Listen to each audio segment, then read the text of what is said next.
పుట్టువారుగా ఉన్న వారిని కూడా కళ్ళు వస్తున్నాయి. ఎంతోమంది నడవలేని వాళ్ళు కూడా నడుస్తూ ఉన్నారు. అనేక రోగాలతో ఉన్నవారు స్వస్థపరుస్తూ ఉన్నారు.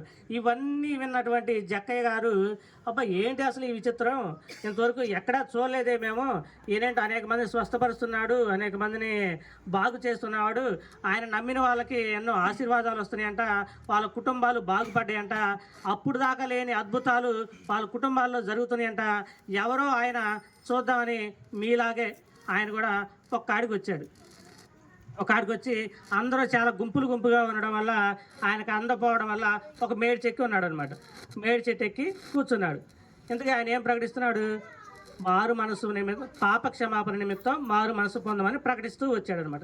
దీని గురించి ఒక 2 నిమిషాలు మాట్లాడుకుందాం. ఇంతకీ పాప క్షమాపణ నిమిత్తం మారు మనసు ఎందుకు పొందాలి? అసలు పాపం అంటే ఏంది? ఏమని చెప్తుందంటే ఆజ్ఞ అతిక్రమమే పాపం. హల్లెలూయా, దేవునికి స్తోత్రం. సరే, ఏంటి ఆ పాపాలు, ఆజ్ఞలు అంటే ఏమిటి అవి? ఒకటి నేను చెప్తాను. ఏంటి పాపాలు అంటే, ఒకటి అబద్ధాలు ఆడడం పాపం. రెండోది వ్యభిచారం చేయడం పాపం. మూడోది మందు తాగడం పాపం. నాలుగోది ఇలా చాలా ఉన్నాయి. అబద్ధాలు ఆడటం, అబద్ధ సాక్ష్యాలు చెప్పడం, ఇతరులది దోచుకోవడం, ఇతరులు దాన్ని ఆశించడం, ఇలా చెప్తూ ఉన్నప్పుడు మీలాగే చాలామంది వింటూ ఉండగా ఒక సహోదరుడు వచ్చి పాపం అంటారు ఏంటయ్యా, నేను ఎంతవరకు అసలు ఏ పాపం చేయలేదు అన్నాడు. ఏ పాపం చేయలేదంటే, సరేనయ్యా మంచిది, నేను ఎంతవరకు ఏ వ్యభిచారం చేయలేదు, ఎవరితో దొంగతనం చేయలేదు, ఎవరిని పల్లెత్తు మాట కూడా లేదన్నాడు.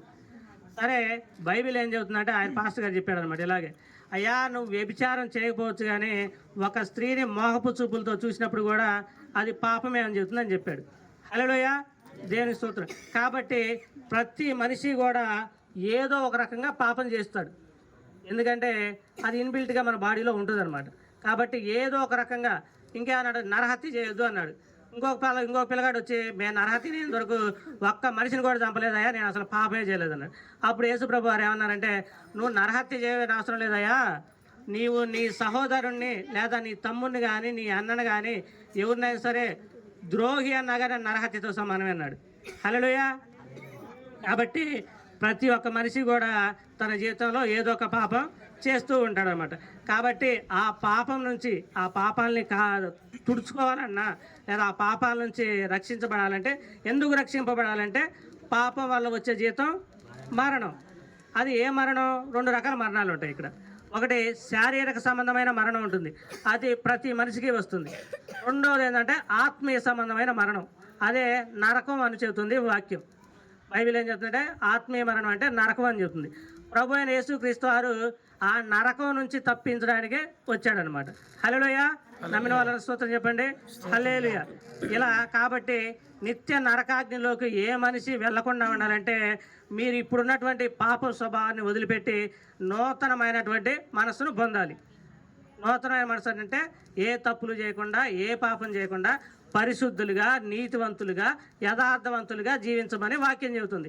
అదే పరిశుద్ధవంతమైన జీవితం. అది ఎప్పుడు జీవించగలమయ్యా అంటే, మనతో ప్రభు అయిన యేసుక్రీస్తు వారిని అంగీకరించినప్పుడు మాత్రమే అలా జీవించడానికి అవకాశం దొరుకుతుంది.